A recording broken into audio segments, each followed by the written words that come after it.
அரசே சாராயத்தை விக்கிறதுக்கு எவ்வளவு மும்முரமா டார்கெட் போட்டு எங்க தமிழக பெண்களோட தாழி இருக்கிறது மட்டும் இல்லாம அதுல ஆயிரக்கணக்கான கோடி ரூபாய் ஊழலும் பண்ணிருக்கீங்க அப்படிங்கறத எதிர்த்து பாஜகவினர் ஆர்ப்பாட்டம் அறிவிச்சப்போ அதுக்கு நீங்க ஜனநாயக முறைப்படி அனுமதி கொடுக்காம அதை முடக்கணும், ஜனநாயகத்தோட கருத்து சுதந்திரத்தோட குரல் வழியை நெரிக்கணும் அப்படின்னு சொல்லி எங்களோட மாநில தலைவர்ல இருந்து நிர்வாகிகள் அத்தனை பேரையும் நீங்க வீடு பூந்து கைது பண்றது, ஹவுஸ் அரெஸ்ட் பண்றது, வரும் வழியில அரெஸ்ட் பண்றது, நிறைய பேரை மண்டபத்தில் அடிக்கிறது, இந்த மாதிரி நிறைய அராஜகங்களை நீங்க பண்ணீங்க.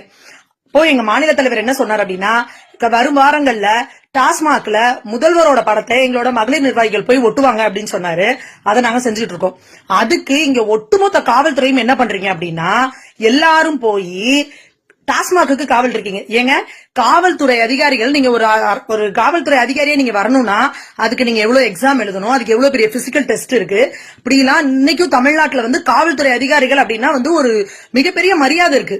அப்படி இருக்கிற காவல்துறை அதிகாரிகளை சாராய கடைக்கு கொண்டு போய் காவல் உட்கார வச்சிருக்கு இந்த தமிழக அரசு.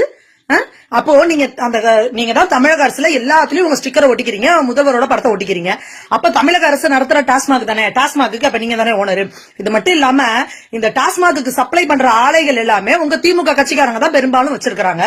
அப்ப அப்படி பார்த்தாலும் உங்களோட படத்தை தான் ஒட்டணும். எதுக்குங்க உங்க படத்தை ஒட்டுறதுக்கே இந்த குதிச்சுக்கிட்டு ஒட்ட விடாம நீங்க தடுக்கிறீங்க? ஒட்ட போற மகளிர் நிர்வாகிகள் மேல அத்தனை பேர் மேல கேஸ் ஃபைல் பண்ணிருக்கீங்க, ரிமாண்ட் பண்ணிருக்கீங்க 15 நாளுக்கு மேல மகளிர்கள் நிறைய பேரை.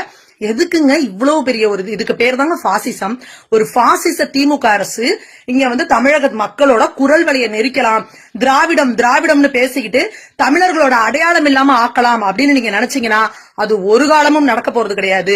இன்னைக்கு இந்த திமுக, இந்த பாஜக எங்க இருக்குன்னு கேலி பண்ண திமுக, நீங்களே எங்களோட மாநில தலைவர் அண்ணாமலை அவர்களோட படத்தை எடுத்துட்டு போய் ஊரா போஸ்டர் அடிச்சு ஒட்டிட்டு இருக்கீங்க பாருங்க. அங்க இருக்கு பாஜக, தெரியுங்களா? இதுல தெரியுது திமுக பாஜகவை பார்த்து எந்த அளவுக்கு பயந்து இருக்கு அப்படின்னு.